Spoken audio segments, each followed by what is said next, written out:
Bismillahirrahmanirrahim. Assalamualaikum warahmatullahi wabarakatuh.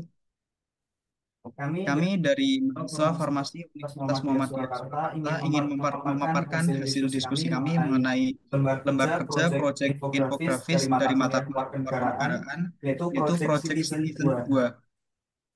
Kami beranggotakan dua orang. Yang pertama, saya sendiri Muhammad Rafi Altorik dengan NIM K100230196 dari kelas D, dan rekan saya. Saya Muhammad Sakin Rizky dengan NIM K100 230 180. Baik, tema yang kami ambil di sini adalah resistensi antibiotik. Jadi, mengapa kita mengambil topik ini? Yang pertama itu karena masih banyak masyarakat yang membeli antibiotik itu tanpa menggunakan resep dari dokter. Kemudian yang kedua, kurangnya pengetahuan dari efek samping antibiotik. Dan yang ketiga, meningkatnya kasus resistensi antibiotik di masyarakat. Kemudian yang terakhir, karena kesalahan penggunaan dosis dan durasi konsumsi antibiotik. Dan topik yang kita ambil ini adalah bahaya penggunaan antibiotik tanpa resep dokter. Untuk relevansi topik dengan bidang studi kami ialah topik ini tuh berkaitan dengan edukasi kesehatan serta penggunaan obat rasional sesuai kompetensi farmasi. Dan relevansi dengan topik mata kuliah adalah topik ini mencerminkan peran warga negara dalam menjaga kesehatan masyarakat dan bertanggung jawab dalam penggunaan obat sebagai bentuk kontribusi terhadap kesejahteraan nasional dan kesadaran akan hak serta kewajiban di bidang kesehatan. Baik, untuk data pendukung atau referensi yang kami gunakan, yaitu yang pertama dari WHO Guidelines tahun 2023, kemudian dari Kemenkes RI, yaitu Pedoman Penggunaan Antibiotik tahun 2022, kemudian yang terakhir dari Jurnal Farmasi Klinik Indonesia volume 2 tahun 2021.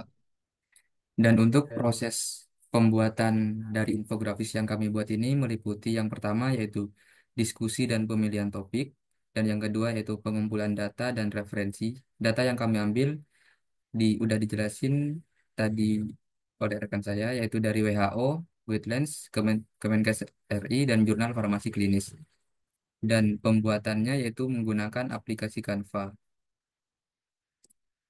Baik, sekarang kita masuk ke topik yang akan kita bahas, yaitu apa itu resistensi dari antibiotik.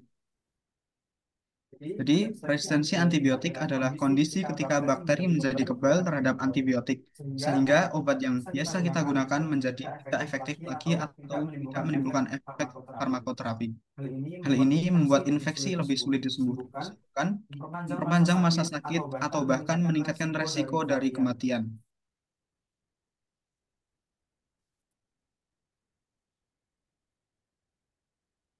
Kemudian sumber antibiotik tanpa resep dokter, yang pertama tuh biasanya orang-orang yang kurang memahami peraturan dari pengambilan antibiotik ini bisa mengambil antibiotik tanpa resep itu dari apotek atau toko obat berizin. Kemudian yang kedua dari praktik mandiri non-dokter, kemudian dari pemberian orang lain, kemudian kita juga didapatkan dari warung, kemudian dari rumah sakit, puskesmas, klinik, atau praktik mandiri dokter, kemudian yang terakhir dari pembelian online. Dan untuk hasil survei kesehatan Indonesia didapat yaitu sekitar 22,1% masyarakat menggunakan antibiotik oral dalam 1 tahun terakhir, dan 41%-nya yaitu diantaranya memperoleh antibiotik tanpa resep, dan 59% dengan resep dokter.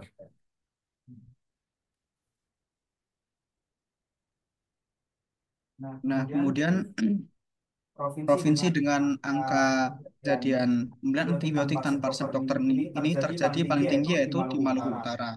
Jadi, sebanyak 18 provinsi di Indonesia atau sebagian besar berada di wilayah tengah dan timur Indonesia memiliki proporsi perolehan antibiotik oral tanpa resep dokter di atas rata-rata nasional, yaitu di atas 41,0%.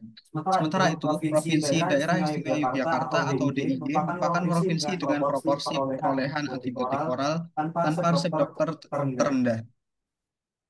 Nah, apa yang bisa kita lakukan? Jadi kesadaran adalah langkah pertama yang dapat kita terapkan mulai dari diri kita masing-masing. Mari kita biasakan untuk selalu berkonsultasi dengan dokter sebelum menggunakan antibiotik. Edukasi ini perlu kita sebarkan agar resistensi antibiotik tidak menjadi krisis diam-diam yang terus membahayakan generasi mendatang. Mungkin cukup sekian yang dapat kami sampaikan. Ada kurang lebihnya kami mohon maaf. Wabillahi taufik wal hidayah. Wassalamualaikum warahmatullahi wabarakatuh.